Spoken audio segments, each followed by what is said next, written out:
I had a friend that just offered me a Percocet, and I think that's how it all starts for most of us, at least. You become reliant, you hide behind the pill, and then eventually it gets too expensive and you're shooting dope.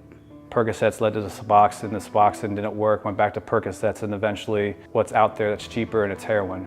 I ended up having to have surgery, which led to an addiction to pain pills. A couple of years ago, I tried crack. Then it was methamphetamine and crack. 20 years of my addiction, and then starting into pills, heroin entered my life. And that's when I realized it wasn't fun anymore. I was drinking every night, using cocaine. My life was just a mess. I was completely broken. My sister, she hits me up. She's like, bro, what you been up to? Like, what are you doing? You haven't been around? I mean, and I just confessed to her. I was like, yo, look, I've been doing coke. And she's like, I've been doing this for like 6 years. You know, I started doing it with her, and that was just tearing me up. I went to prison for heroin and fentanyl. Once I got out of prison, I just continued to use heroin and fentanyl and meth. My drinking and just got out of hand, and I woke up with the shakes, you know, and when that happened, it scared me. My sister thought I was having a seizure. I sold drugs probably for about 2 years before I actually started doing the drugs. Most of the time I was supporting my habit from selling drugs, so I guess the worst part, thinking back now, would be all the lives that I was helping destroy just to keep myself high. I didn't want to be around my family. I'd pushed everybody away. One of my best friends growing up, we've known each other since we were 5 years old, and he overdosed and died. So I needed to get honest with myself and surrender to God, and I found out about the Refuge.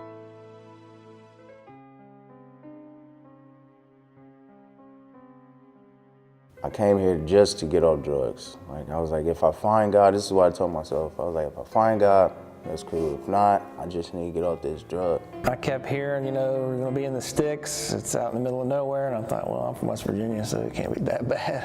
And we crossed a little bridge, and it's nice and peaceful, and there's just a nice little house there, big enough just to house some guys, and was welcomed with a lot of love. And then you have all of these people that you've never met before, never even seen before, and they're all just walking up and giving you hugs, and like they're accepting you for who you are, like right away. Everyone introduces themselves, says, you know, I'm glad you're here, I love you. And instantly I was just like, all right, well, first of all, don't touch me. Second of all, don't look me in the eyes and tell me you love me, because that's weird. It gave me some goosebumps, not gonna lie. It was pretty good. Just a feeling of acceptance. I just remember praying to God, say, Lord, you know, forgive me for what I've done. You know, I'm here, I'm gonna give this my all. I knew that, you know, if I dove into this, that I stood a chance of making it and really turning myself around. And I was able to let God fully into my heart, and then that void filled up, and I started passing it along to people. Sometimes it's easier to see growth in other people, more so than in yourself, so it's really cool to just walk that out with people. I said, this is where I'm supposed to be at, and then I started discipling people, talking to some of the brothers and stuff, and they, you know, give me good advice if I could. Definitely one of the highlights of this 13 months for me was that first family day. You know, they seen a big change in my looks, my attitude, you know, didn't have bags under my eyes. It was just nice being together as a family and being sober.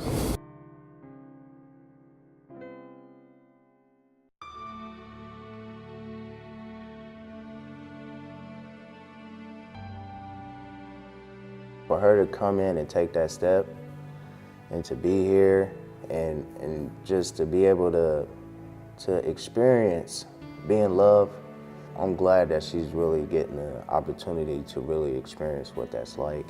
It's 13 months where you can figure out God and you can figure out yourself.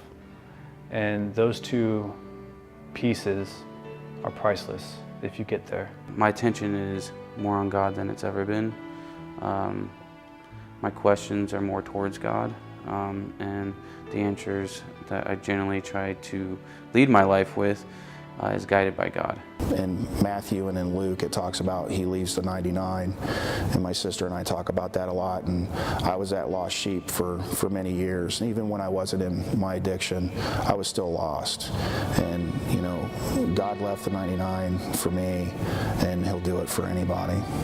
But just to know that God has forgiven me and has given me a second chance, I mean, it means the world to me, and it still does to this day. Like just the peace. I've never had so much peace in my life.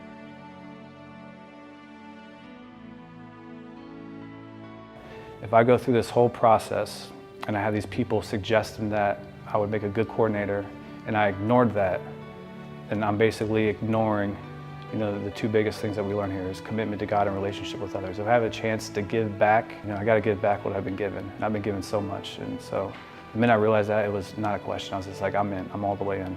Yeah, it just means a lot because I feel like, you know, I ruined a lot of lives before I come in here, and then now I have a chance, an opportunity to help better people's lives, you know, at least show them the way. Seriously, what I see is brotherhood, man, and this is good people, you know, from the coordinators to Tom, and it's just everybody just, it clicked. The brotherhood and all those connections, you're never truly alone. And if you ever are in need, you can, like if you ever think you need to use again, or if you're ever hitting a rough patch, you can definitely call on someone for some support. What are the odds that God bring me in here at this time?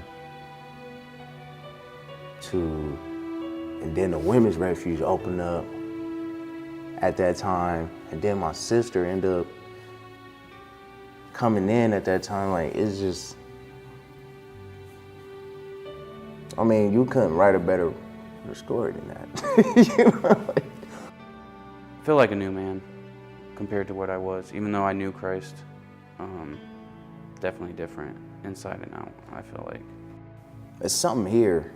It's hard to explain. I can say it's the brotherhood and everything like that, but it's more than that. And the only explanation is, you know, the Spirit of God is in this place. Like, His anointing is here. Just watching guys come in broken, and I'm getting ready to graduate and seeing guys leave and their cups are full and they look good, and the restoration with their families is good. And that right there, if other people should see that, share what God has done in your life, and it will save a life.